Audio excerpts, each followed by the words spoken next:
தான் சுடுதண்ணி கிணறு இருக்கு. வாங்க நாம உள்ளுக்குள்ள 7 கிணறு இருக்கு. அதை உங்களுக்கு காட்டுறோம் ஸ்டெப்ஸ் எடுத்துக்கலாம்.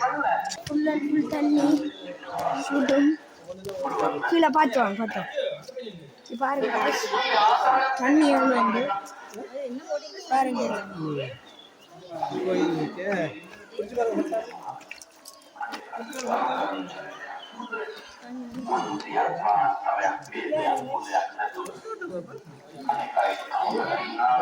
ஓரளவு சொல்லு அடிமையாத்தான் சொல்லு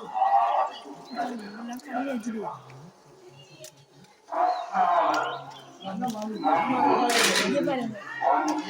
ஓரளவு